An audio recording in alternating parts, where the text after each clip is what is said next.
Imagine করুন, রাত 3টে, আপনার পরিবারের কেউ হঠাৎ অসুস্থ হয়ে পড়লেন, অ্যাম্বুলেন্স ডাকার দরকার, হাসপাতালে ভর্তি করতে হবে, কিন্তু ব্যাংকে টাকা নেই। বন্ধুবান্ধবের কাছে ধার চাইতে গেলে সবাই ঘুমাচ্ছে। তখনই বুঝবেন ইমার্জেন্সি ফান্ড থাকাটা কতটা গুরুত্বপূর্ণ। কিন্তু এই ফান্ড কোথায় রাখবেন? ব্যাংক অ্যাকাউন্টে নাকি লিকুইড ফান্ডে? আজ আমি এই প্রশ্নের চূড়ান্ত উত্তর দেব। ইমার্জেন্সি ফান্ড কি এবং কেন দরকার? ধরুন আপনি প্রতিদিনের আয় থেকে কিছু টাকা জমাচ্ছেন, কিন্তু হঠাৎ চাকরি চলে গেল। যদি 3 থেকে 6 মাসের খরচ হাতে না থাকে, তাহলে কি হবে?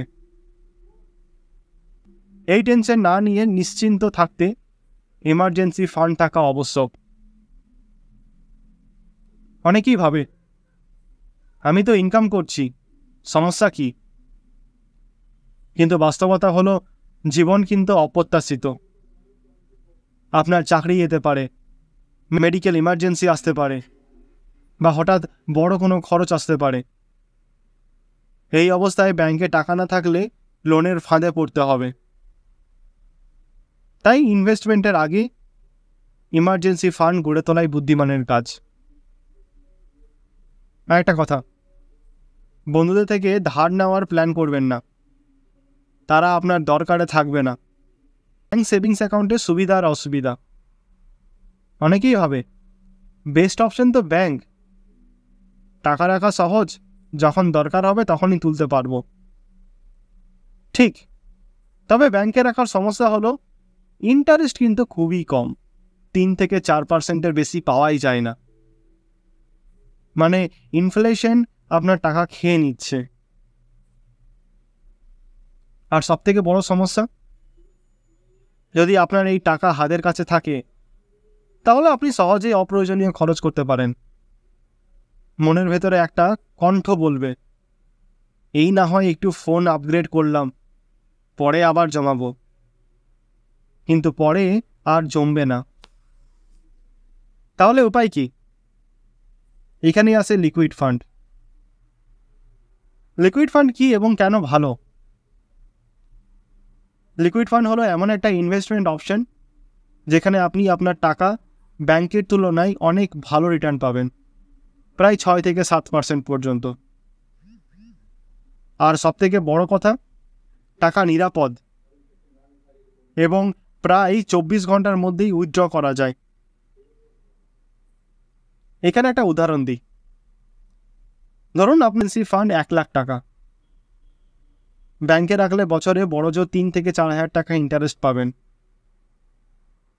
কিন্তু লিকুইড ফান্ডে রাখলে 6 থেকে 7 হাজার টাকা পর্যন্ত পেতে পারেন। ছোট ইন্টারেস্টের ব্যবধান হলো লং টার্মে একটা বড় পার্থক্য তৈরি করে।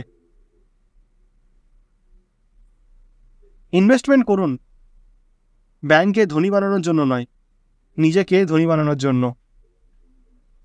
তাহলে কোথায় রাখবেন? আমার সাজেশন, 2 জায়গায় ভাগ করে রাখুন। ব্যাংকে সেভিংস অ্যাকাউন্টে 30% রাখুন, একদম হাতের কাছে রাখা টাকার জন্য।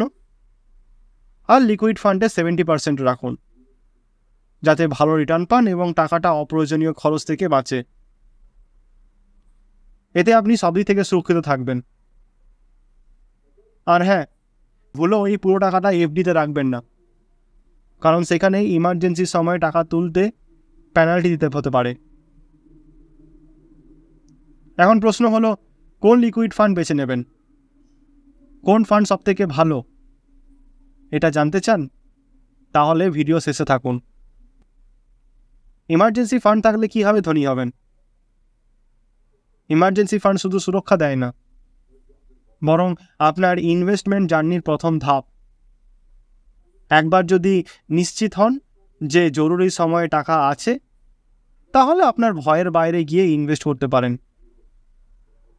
আমার পরামর্শ, যখনই ইমার্জেন্সি ফান্ড গড়ে উঠবে, এরপর বড় ইনভেস্টমেন্টের দিকে যান। স্টক মার্কেট, এসআইপি এইসব শুরু করুন। আর যদি জানতে চান মাত্র 5,000 টাকার এসআইপি দিয়ে কীভাবে 1 কোটি টাকা বানানো সম্ভব, তাহলে আমার পরের ভিডিওটি একদম মিস করবেন না, ডেসক্রিপশনে লিঙ্ক দেওয়া আছে। আর এই ভিডিওটি ভালো লেগে থাকলে অবশ্যই লাইক, শেয়ার এবং চ্যানেলটিকে সাবস্ক্রাইব করতে ভুলবেন না। নিচের কমেন্ট সেকশনে কমেন্ট করে জানান আপনার মতামত, আর যদি কোনো প্রশ্ন থাকে তাহলে অবশ্যই লিখে জানান, আমি উত্তর দেব। তাহলে দেখা হচ্ছে পরের ভিডিওতে। ততক্ষণের জন্য ভালো থাকুন, সুস্থ থাকুন এবং ইনভেস্টমেন্ট করতে থাকুন। ধন্যবাদ।